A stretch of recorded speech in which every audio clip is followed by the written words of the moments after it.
You're listening to the Helpful NPCs podcast. We offer ideas to make your tabletop role-playing games even better. The Helpful NPCs podcast is not safe for work. Our immaturity is matched only by our vulgarity. You can check us out at helpfulnpcs.com or contact us at info@helpfulnpcs.com. All right.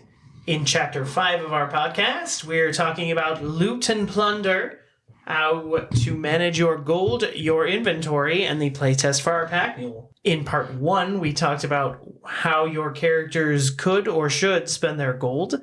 In Part 2, right here, we're going to talk about how to manage your inventory. And in Part 3, we'll be talking about our Pack Mule playtest for the Pack Mule Sidekick class we have created. Introduction to the topic of inventory.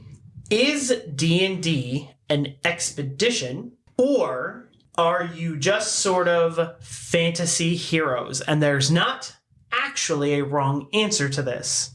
In older iterations of Dungeons & Dragons, the group was less heroic, and it was more about managing a company of characters. So a lot of it was prepping your inventory, sort of that mini game of resource management, managing your hirelings, coming up with creative solutions with the limited inventory you have. And a lot of the game was tracking and inventory. Newer iterations of the game, that is not always the case. A lot of those games, inventory is just sort of a side note, and in some of those games, inventory is a huge factor in the game, and there's not necessarily a right or wrong way to do it. Now, my general perspective on that is GMs either go all in with it or don't. You're either playing a game where it's an expedition and we're tracking the horse feed, or we're hand-waving that stuff, sort of fast-forwarding from plot point to plot point as part of a more episodic, adventure-oriented game. And I am saying that only a Sith thinks in absolutes. And it's ridiculous to expect you to decide to do everything. D&D is always meant to be a flexible game. And so you have to kind of pick and choose which things work for your group. In general, I agree with the overarching idea that you do need to kind of decide how expedition-y the game is, but I don't agree with you that you must choose it's an expedition game 100% balls deep or not. You definitely have to find a balance. It depends on the tone of the game. Is this going to be a game where you're going to be in the city most of the time? Yeah. Is it a very political heavy game? In that case, your inventory probably doesn't matter all that much. But if you're spending 90% of your time in the wilderness, traveling between cities or between dungeons where food is scarce, etc., your inventory and how much you can carry probably matters quite a bit. And that's something you want to establish amongst the party members and with the GM ahead of time. What matters to track? What weight matters? Does it matter that it's really not feasible to carry 2d4 giant statues that are worth a shit ton of money, but each weigh 300 pounds? Like, in real life, that's really not feasible to carry with you the 200 miles back to where you can sell them. So that's why at low levels you get a cart and you get a mule and you see how much shit you can load onto the cart and the mule. Yeah, so it's just like clear expectations. You have to figure out if that matters or not to you. Tom, what is your feeling on why you need to kind of decide yes or no? It's a matter of genre enforcement to me. Are we really focusing on the heroic fantasy aspect of it, or are we focusing more on the, I would say, down-to-earth logistical sort of game? That choice is going to inform how exploration-based the game is. So, of course, older editions of the game, aside from dungeon crawling, you would have like hex crawling across the wilderness, making these enormously long journeys where those supplies would matter. There's a greater expectation in modern iterations of the game that you might just fast forward through that.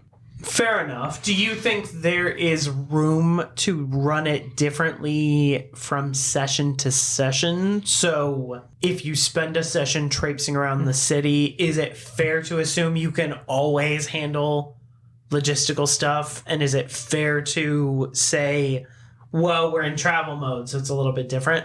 I mean, yeah, obviously you can change it based on that. Is that obvious? I didn't know. You think in absolutes. Shut the fuck up.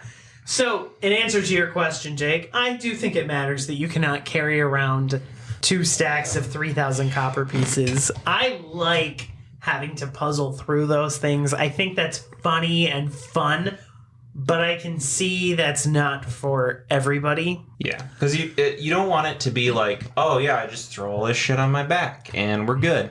But you also don't want to be like, well, how am I going to spend 30 minutes being like, okay, so each can carry this and blah, blah, blah, and it's going to take this many trips, and then the trip takes this many days, so let me go to deposit it. Oh, okay, so we spent 2 weeks in game carrying this treasure out of the dungeon. You spend 30 minutes of your session figuring that out. That's not fun either. Yes, it is. I was I going to say, disagree. Ryan definitely thinks this is fun. I definitely think that's fun. That's gross. If it was like, if it took like 5 minutes to figure that out, I can usually would be okay figure with it out pretty quickly. I see what you're saying. If it's past that, like you're like checking your watch, like can we just move on, please? You throw it all on your back. It all fits in the bag. Checking I don't know my how watch. I it like just fits this. in the bag. I care about Let's this. go. No. I think you do have to kind of decide, is this like a video game where a 400-pound statue is just one slot in your inventory? Like Tom and I are playing Guild Wars 2 right now, and it's like, yep, I've got a stack of statues. They're all gigantic. It doesn't really matter. Or do you have a pack and you have to figure out how the statue is going to fit? But I would argue 2 of my big hooks in this game are problem solving and immersion. So I want to have to figure out how I'm going to do that. And I sometimes have some clever ideas, and I kind of like that. So I like that, like, you use the fabricate spell, and it turns the gold into a carriage that pushes itself to town. I love that shit. It's so fun. I mean, good luck pushing a 3,000-pound gold carriage. Why is the carriage of gold 3,000? If I have 3,000 pounds of gold, it's getting to town. It doesn't change how much it weighs. What weighs more, a pound of feathers or a pound of gold carriage? They weigh the same amount. I don't understand the question. Fuck you. So, if you like that, or if you don't like that and you have a player that does, obviously you need to find some common ground there. Don't shit on it for the players that do like it, though. I don't think you would actually shit on it if you and I were playing. I've played with players where, like, they just kind of, their eyes glaze over when you're doing things that other players think is fun. Like, have a little patience. I get it, but have a little patience. The worst is actually talking when you have players that are like, oh, we're doing the talking portion. I'm like, that's the fucking game. If you just want to hit shit, go play a video game. So what are some tips for the actual logistics of tracking inventory? So this is not just gold. This is weapons that you loot off dead bodies. It's treasure objects. It's all your MacGuffins shit you get on your quest. What are you going to do with all this shit you get? Because even in the most... It's the piece of chalk in the adventures pack. Yeah. Even in the most non-crazy D&D game, this shit's going to come up. Even in the least logistical game, it's going to come up. So... Why does the rogue need 50 spare daggers? Only 50? What are you talking about, Jake? I need daggers in every crevice and every orifice of my gear. Number one thing we would say, don't use your character sheet to track inventory. Character sheets already have an exorbitant amount of shit shoved onto them, kind of Tetrised in there. The spots for inventory are very, very small. Don't use that to measure your inventory. Yeah, use a separate piece of paper. Use a separate piece of paper. Notebook paper or a custom-made sheet or something. Yes. Now... Especially with the size of a lot of D&D character sheets, it's just a pain in the ass. You're constantly flipping the sheet over, looking for where you might have stored that potion. You're erasing and rewriting and erasing and rewriting. The one Just exception is like the weapons and gear that you are wearing, which have their own separate sections. Yeah, that's the one exception. I agree with that. Now, it's up to you how you want to do that. For verisimilitude, I like to use like a backpack sheet that like has a visual of a backpack, and you're kind of tracking where different spots go. I like using like a paper doll sheet, which is basically like, in my front pouch, I have a healing potion. That's just kind of a role-playing thing for me. It's not necessary. You can just use a sheet of paper, depending on how nitpicky your GM is. Is that a healing potion, or are you just happy to see me? Oh, giggity. But I do enjoy that. I don't know if that's a thing other players enjoy. I actually do think that's fun. We'll actually link to a couple of them that we think are cool, that we like, that we recommend you use. Kind of decide how you want to do it. I like that sheet. Mm-hmm. So I mentioned the 50 spare daggers. You probably really don't need 50, but you might want one or two. Absolutely. And you might also want a ranged weapon. Always bring a long-range weapon. Or if you're a ranged character, bring a melee weapon. Well, yes, absolutely. Don't be a fighter who only uses a sword because you have high strength, because you may get in a situation where you're on a cliff face and you have to shoot a flying monster. And even if you're a wizard, some of your spells only go 30 feet. Just bring a goddamn crossbow. All wizards should carry a crossbow. All wizards should carry a crossbow, a staff, and a dagger. Just keep yourself armed. And what kind of idiot fighter doesn't bring a longbow? Oh, I'm a two-handed sword specialist. Okay, but you still want a frickin' bow. Mm-hmm. What happens when the dragon flies overhead, you idiot? Absolutely. Another tip is, if you don't like fucking with your inventory sheet very much, in the 5th edition of D&D, they have what they call equipment packs. So they have like a dungeoneering pack or an explorer's pack or something like that. These are packs that have a handful of the equipment that you would need. If you don't want to mess with anything else, just put pack on your character sheet, because it's going to self-contain a lot of stuff. Write the page number so you can reference basically. Write the page number. Just buy packs and toolkits. Also, for any skills that you have. So if you're a thief, you buy an explorer's pack and thieves' tools, you're probably okay. I personally like to write down lots of little things that I have on my sheet just in case I can find a way to use them.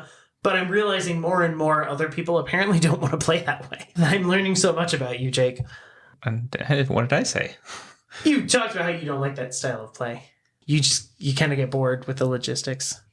You spent a whole thing like 5 minutes ago criticizing how boring it was waiting for people to track I don't mind stats. logistical complexity. I just don't want it to take fucking 30 minutes. Right, I do. So you don't like logistical complexity. It's not a criticism. I'm just saying you and I kind of like the different system things. to be streamlined enough that you can do it in 5. Fair enough. And to be fair, I just haven't found a system that does it. No. That has the best of both worlds. Now, I'm also highly going to recommend item cards for special magical items. Mm-hmm. So that is, anytime we've gotten a magic item in our own games, we will write out a note card.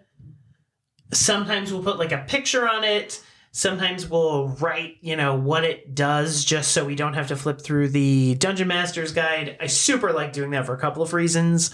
One is, again, that verisimilitude. When I'm holding that card, that makes me feel like I've got the item in the game. Another one is, you want to know what you have and where it is. It's just better tracking than just writing Helm of Telepathy on your character sheet. It's a lot better to have that visual reminder of what you've got. Yeah, and I really like having a picture on it too. There's so much fantasy artwork out there of items and treasure and all sorts of things. You can print off, even if it's just a black and white picture on a sheet of printer paper, print it off, cut it out, slap it on an index card, and you've just increased immersion by 300%. It's so easy to do. Yeah, and different GMs have different ways that they do it. So I like to have kind of a sense of humor about my magical items, where they're sort of weird and interesting. Other GMs might use Lord of the Rings looking stuff. Like, it really lets you add some flavor to your game. Ridiculously oversized anime weapons. If that gets you there, I guess, go ahead and do that. Another thing we would recommend is, again, having a party inventory sheet. You know, we talked about having that sort of party treasurer where they're keeping their money aside. Items that the party uses, you might just want to have a party sheet somewhere that's like the stuff that's in the cart or on the mule. And I also want to say, GMs, it is generally going to be best, at least in my opinion, that you just tell the party outright what the value of the loot is. You don't have to constantly go back and forth flipping through pages of the adventure to note that the necklace you gave out was in fact 1,307 GP. Yep. You just tell them outright, they know what it is. If you really want to do something where the players aren't sure how much money they're going to get, okay, just have them roll for it and add or subtract 10% based on the roll. Also, just because they know it's worth that much doesn't mean that's what they're getting when they go to negotiate for it, or it doesn't mean that the character knows how much that is. It just means it's a little note for the player to remember. Exactly, and it just makes it easier to tally up at the end, especially, again, if you've got a single character holding all of that, so he's got all the gold values listed right before him. And, of course, we were talking about this. One exception to that sort of nitty-gritty tracking, I don't recommend tracking ammo. I just was talking about this to Jake on break. Realistically, a normal person carrying a cordon of arrows of 100 arrows, that would be a lot of arrows. For a D&D character where you spend 2 arrows every 6 seconds when you're in a fight, you go through arrows unbelievably fast, and I don't recommend having to track them. I'll be experimenting with that in my next game with just not tracking them. Other advice that I think you should do... But Ryan, the logistical complexity. I don't like that part of logistical complexity. You have no idea how fucking annoying it is to track individual arrows, because an attack roll is an abstraction. It is not literally you loosing one arrow at the enemy. This is the most I've seen Tom care about anything in the entire last decade. Armor class is how hard I am to hit, right? Oh my god. Hit points are how much has been cut off of me during the fight. Is that correct? Yes, that is correct. Now leave the game. Leave the game. 10-6 lightning bolt out of the blue. So last 2 tips to reiterate the last podcast and something we talked about earlier. Bring a treasurer. Have one person who is tracking your undivided loot. Have one person who's tracking party inventory. Have one person who's tracking party wealth.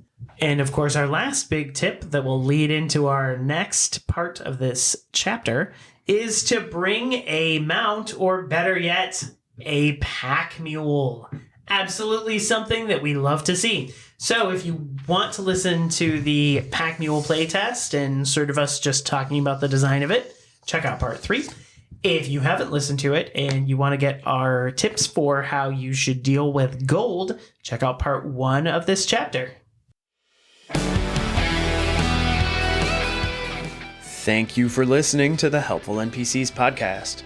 For more content, check us out at helpfulnpcs.com. If you have any feedback or requests for topics, you can reach us at info@helpfulnpcs.com.